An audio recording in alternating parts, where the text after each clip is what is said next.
Shalom, shalom. How are you? I hope you're doing fine. Nimewamisi sana. Lakini Yesu anaendelea kushinda. So, nimekuwa na mzigo na naomba nitaongea kwa kirefu kidogo lakini pia kwa uchache sana. Kwa kifupi. Mtu wa Mungu, wewe ambaye bado hujafanya maamuzi, au ambaye tayari umeshakata shauri, pongezi nyingi sana kwako. Endelea kung'ang'ania hapo hapo. Lakini kwa wewe ambaye bado, naomba nikwambie kitu kimoja. Shetani sasa hivi ameshafanya dhambi au amefanya dhambi imekuwa so normal. Normalize dhambi. Imekuwa ni kitu ambacho ni cha kawaida sana. So kufanya dhambi, unaweza kukuta hata mtu tu anasengenya. Anakuambia, mimi sisengenyi, I'm just discussing this matter. Without us knowing kwamba tunafanya dhambi. Na tunakuwa tunafungua milango mingi sana ya adui katika maisha yetu. Na hilo sio lengo langu kukwambia kuhusiana na masuala ya kusengenya na vitu kama hivyo. Ila niko hapa kukuambia kuhusiana na swala la dhambi. Dhambi ni tamu sana kwa muda mchache. Lakini pia vile inaondoa access ya wewe na Mungu. Unajua kilichotokea pale katika bustani ya Eden, Adam and Eve, kilichotokea ni kwamba walinyimwa access, waliondolewa ile access ya kuweza kuonana na Mungu, kuzungumza na Mungu, ule ukaribu uliokuwa nao mwanzo na Mungu. Na hiyo ni baada ya Adam na Hawa kula lile tunda la ule mti ambao waliambiwa wasiule, ambao ni mti wa mema na mabaya. Walikosa access na kuondolewa. Mungu aliwafukuza pale katika bustani ya Eden. Na aliwaondolea hiyo access. Na pale ndipo walipowalaani. Sio, unanielewa mtu wa Mungu? So dhambi inaondoa access ya wewe na Mungu. Communication with God inaondoa hiyo.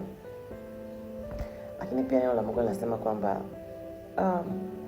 mfukuzeni shetani naye atakimbia. Cast out the devil and he will flee. Acha kuentertain dhambi. Dhambi unaweza ukaijua wewe binafsi. Dhambi yako ni nini na ni wapi ambapo unaanguka. Acha kuentertain hiyo dhambi. I-recognize, ijue. Kama uijui, ifahamu. Sema kabisa hichi ninachokifanya ni dhambi. Ukisha i-recognize, repent. Acha kuentertain, acha kuikumbatia hiyo dhambi. Haitakufikisha sehemu yoyote. Neno la Mungu pia linasema kwamba mshahara wa dhambi ni mauti. Sasa unaweza ukasema kwamba dhambi mauti kivipi? Mbona nishafanya dhambi na sijafa? Sometimes inaweza isiwe ni mauti ya wewe kufa na nini. Though it will happen. Kama unaweza ukafa tukakuzika tukakusahau, just like that, you vanish. Lakini neno la Mungu linachomaanisha ni kwamba mshahara wa dhambi ni mauti. Inamaanisha kwamba umauti unaanza katika ulimwengu wa roho, kiroho. Unakufa, dhambi inaua. Unaanza kukosa hamu ya kuomba, kusoma neno. Yaani umauti unakuwa ni katika ulimwengu wa roho, in a spiritual way. Na shetani akisha kuwin katika ulimwengu wa roho, huku physically, it is very easy kwa yeye kudestroy.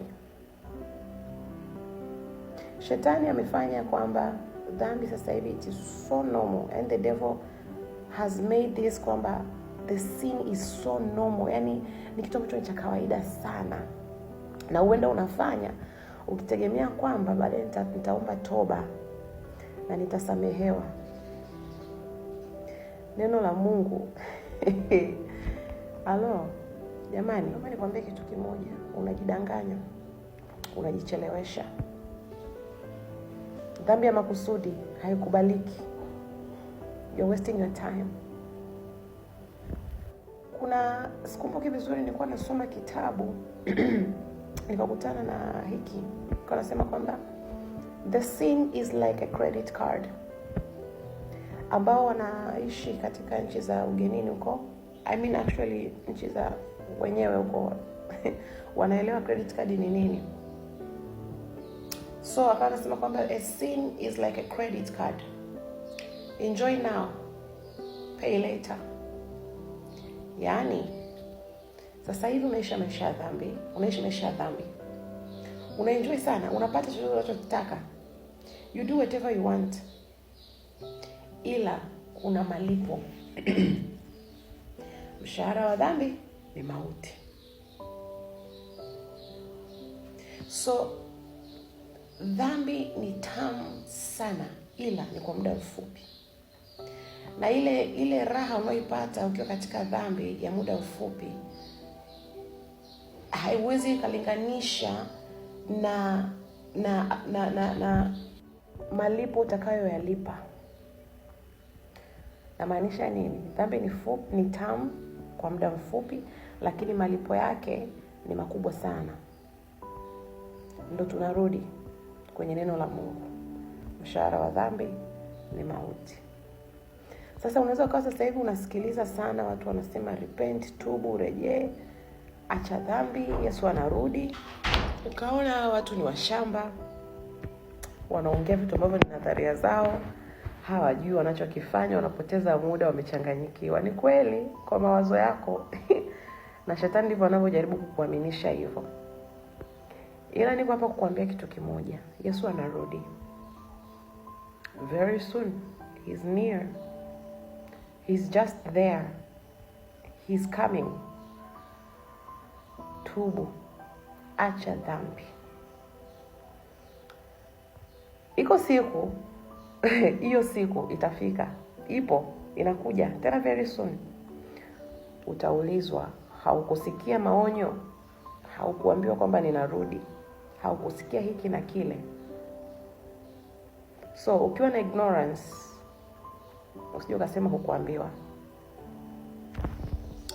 The grace is still there. Choose right now. Neno la Mungu nasema chagua uzima sasa ili uishi. Mlango bado uko wazi. The door is still open for you. Bado unaweza ukarejea.